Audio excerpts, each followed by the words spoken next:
शेतकरी बंधूंनो, आपल्याला सुद्धा कंदमाशी आणि करपा या रोगापासून आपल्या हळद पिकाचं संरक्षण जर करायचं असेल तर हा व्हिडिओ आपल्यासाठी आहे. नमस्कार शेतकरी बंधूंनो, मी प्रवीण पवार, सुखकर्ता कृषी विकास केंद्र कोळगाव, तालुका हदगाव, जिल्हा नांदेड. शेतकरी बंधूंनो, खरीप हंगामातली सर्वात मोठी जी अमावस्या आहे ते येणाऱ्या 2 दिवसामध्ये येणार आहे.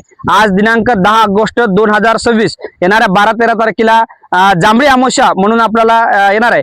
तर या अमावस्येला आपल्याला वातावरणामध्ये खूप विशेष बदल होऊन आपला हळद पिकावर भविष्यातले रोग येऊ नये किंवा त्याच्यापासून काय नुकसान होणार या संदर्भात आपण थोडक्यात चर्चा करणार आहोत आणि त्याच्यावरच्या उपाययोजना सुद्धा आपण या व्हिडिओमध्ये सांगणार आहोत.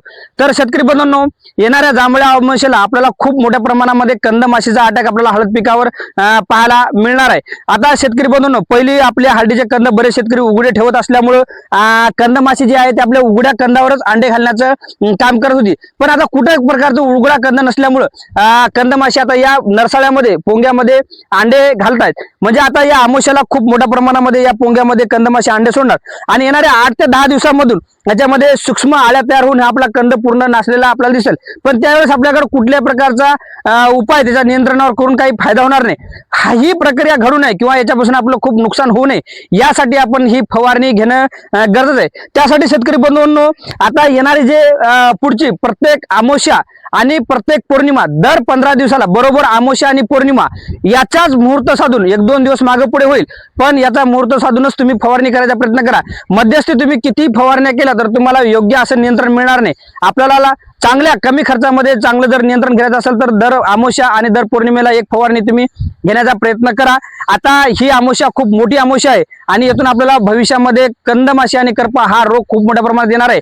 तर याच्यावर आपल्याला नियंत्रण मिळवण्यासाठी आपण जे फवारणी सांगत आहोत त्यामध्ये शेतकरी बंधूंनो, आपलं जे कंदमाशीसाठी जे प्रोडक्ट आपण सांगत आहोत त्याच्यामध्ये पोर्टिका नावाचं हे प्रोडक्ट आहे. शेतकरी बंधूंनो, याच्यामध्ये थायमेथोक्झाम आणि लॅम्बडा सायलोथ्रिन एससी फॉर्म मध्ये आपल्या झेडसी फॉर्म मध्ये दिलेलं असल्यामुळं याचं प्रमाण तुम्हाला 20 लिटरच्या पंपासाठी 20 मिली घेणं गरजेचं आहे. बरेच शेतकऱ्याला हे प्रोडक्ट सहन होत नाही, म्हणजे त्यांच्या अंगाची आग होते, कारण हे खूप गरम असते आणि याच्यापासून लांबडा असल्यामुळे खूप अंगाची आग होते. ज्या शेतकऱ्याला सहन होत असेल त्याने हे प्रोडक्ट वापरा. ज्याला सहन होत नसेल त्याला आपण दुसरा पर्याय सांगतो, ते म्हणजे सुमोटोमो कंपनीचं केमलॉक्स नावाचं प्रोडक्ट आहे. शेतकरी बंधूंनो, याचं प्रमाण 20 लिटरसाठी 30 मिली घ्या. पण काळानुसार जोपर्यंत तुम्ही निविष्ठा बदलणार ना, तुम्हाला योग्य असं नियंत्रण मिळणार नाही. तुम्हाला कंदमाशीवर जर विशेष नियंत्रण जर पाहिजे असेल तर तुम्ही पोर्टिकाचा वापर करणं गरजेचं आहे. पण खरोखर तुम्हाला काही प्रॉब्लेम असेल तर तुम्ही केमलॉक्स नावाचं प्रोडक्ट तुम्ही वापरा आणि कंदमाशीवर नियंत्रण करण्याचा प्रयत्न करा. याचं प्रमाण जर घेतलं तर 20 लिटरसाठी 20 मिली आणि याचा जर वापर केला तुम्ही केमलॉक्सचा तर 20 लिटरसाठी 30 मिली घ्या आणि याचा स्प्रे काढून घ्या. म्हणजे आपल्याला कंदमाशीवर आपल्याला जे अंडे घालण्याची प्रक्रिया किंवा जे प्रोड आहेत याच्यावर आता नियंत्रण मिळवता येईल. दुसरी गोष्ट, याच्या अगोदरची जे आपण पौर्णिमा होती, गुरुपौर्णिमा, त्यावेळेस आपण सर्व शेतकऱ्याला व्हिडिओ करून सांगितला होता की पावसाच्या टिपटिपमुळे आपला करपा बळावणार आहे, तुम्ही फवारणी करून घ्या. संपूर्ण तुम्ही प्लॉट जरी बघितला शेतकरी बंधूंनो, तुम्हाला कुठेही करप्याचा स्पॉट दिसत नाही. याच्या मागेला कारण म्हणजे आपण अगोदर केलेली व्यवस्थित फवारणी आणि बऱ्याच शेतकऱ्यांनी त्या फवारणीला टाळाटाळ केली. वातावरणातले बदल पाहून शेतकरी फवारणी करत नाही. तर आता आपल्याला करपा बळावू नये यासाठी आपण कोरम कंपनीचं कॅप्टा सुपर नावाचं प्रोडक्ट सांगत आहोत. याचं प्रमाण शेतकरी बंधूंनो 20 लिटरसाठी तुम्ही 30 मिली घेण्याचा प्रयत्न करा. अतिशय उत्कृष्ट दर्जाचं हे बुरशीनाशक आहे आणि आपल्याला इथून या गोष्टीची गरज पडू शकते, कारण ऑगस्ट महिना सुरू झाला की हळदीवरचा करपा जोरात वाढत असतो. आता बऱ्याच शेतकऱ्याचे जे करप्याचे असे स्पॉट आहेत ते स्पॉट संपूर्ण जर भिजतील तरच तुम्हाला करपावर नियंत्रण मिळेल. नाही तर बरेच शेतकरी फक्त काहीतरी थोडंसं पानं भिजवतात आणि व्यवस्थित पानं भिजले नसल्यामुळे करप्याच्या जागच्या जे टिश्यू असतात ते खराब झालेले असतात आणि त्याच्यावर पाणी पडणं औषधीची गरज आहे. त्यामुळे तुम्ही चांगलं व्यवस्थित पान भिजेल अशा पद्धतीने फवारणी करून घेण्याची गरज आहे. दुसरी गोष्ट, याच्यानंतर शेतकरी बंधूंनो, आता बऱ्याच शेतकऱ्याचे बांधवांचे आम्ही जेव्हा व्हिजिट करत असतो तर बघा, आता हे पानाचा जर तुम्ही आकार बघितला तर खूप मोठं पान झालेलं आहे, लांब झालेलं, रुंद झाले. पण हे बघा, शेंड्याला तुम्ही जर पान बघितलं शेतकरी बंधूंनो तो हिरवागार तुम्हाला दिसत आहे आणि जर इकडे डेटापाशी जर बघितलं तर याच्यावर थोडासा पिवळसर कलर आणि एकदम अतिशय नाजूक पान इथं तयार झालं आणि याच्यामधून येणारा जे नरसाळा आहे हे अशा प्रकारचे नरसाळे थांबलेले आहेत. याच्या मागलं मुख्य कारण म्हणजे शेतकरी बंधूंनो, जेव्हा पण हळद फुटीवर येते ना, हे असे प्रॉब्लेम आपल्याला पाहायला मिळत असतात. याच्यासाठी आपल्याला एक ड्रेचिंग जमिनीतून देणं खूप गरजेचं आहे. ती जर ड्रेचिंग नाही केली तर आपल्याला भविष्यामध्ये हे पोंगे निघायचं प्रमाण कमी होऊन आपल्या हळदीची वाढ थांबेल. पण तात्पुरता पर्याय आपण याला फवारणीतून काय नियोजन करता येईल त्यासाठी आपण शेतकरी बंधूंना अपेक्स कंपनीचं कॅल्शियम 11% ऑक्साईड फॉर्म मधलं घेतलेलं आहे. याचा वापर तुम्ही हे बघा शेतकरी बंधूंनो, शेतकरी बरेच आपले प्रोडक्ट कॉपी प्रोडक्ट वापरण्याचा प्रयत्न करतात आणि त्यांना रिझल्ट येत नाही.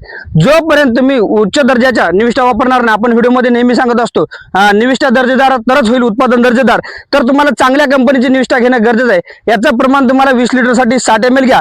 याचं काम म्हणजे शेतकरी बंधूंनो, आता नवीन पान काढण्यासाठी जे झाडामध्ये पेशी तयार असतात, टिश्यू तयार व्हायचं जे काम थांबले त्याला हे गती देऊन नवीन पोंगळे करायला लवकरात लवकर मदत करेल.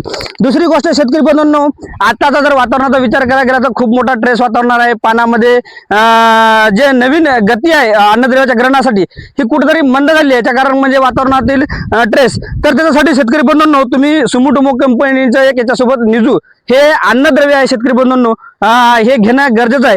याच्यामध्ये हे जे आपण कंपनी इम्पोर्टेड करते ते USA इम्पोर्टेड आहे. अतिशय उच्च क्वालिटीचं प्रोडक्ट आहे. याचं प्रमाण 20 लिटरसाठी तुम्ही 60 ml घ्या. नुजूमुळं तुम्हाला कमी वेळात लवकरात लवकर हे अडकलेले पोंगे जे आहे याचे लवकर याला गती मिळून लवकरात लवकर पोंगे बाहेर काढण्यासाठी मदत होईल. दुसरी गोष्ट, जर काही शेतकरी बांधवाची हळद जर अति पिवळी असेल किंवा कलर व्यवस्थित मेंटेन होत नसेल तर त्यांनी अपेक्स कंपनीचा आग्रो पॉवर नावाचं प्रोडक्ट एक 20 लिटरसाठी 6 ml घेणं गरजेचं आहे.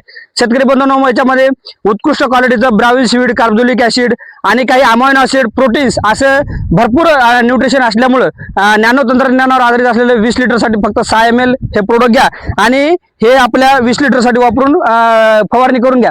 आता आपण जे फवारणी करतो ते औषधं संपूर्ण चांगल्या पद्धतीने झाडावर पसरले पाहिजेत. त्याचं पाण्यापासून आणि उष्णतेपासून संरक्षण होऊन प्रत्येक सेल्सपर्यंत औषधं पोहोचण्याचं जे काम आहे ते अपेक्स कंपनीचं स्टिकॉन करते. हे अतिशय उत्कृष्ट दर्जाचं सिलिकॉन स्टिकर पेनिट्रेटर म्हणून काम करते. दुसरी गोष्ट, याचं जे आपले काम आहे ते लॉंग ड्युरेशन शेतकरी बंधूंना औषधीचं संरक्षण करण्यासाठी आहे.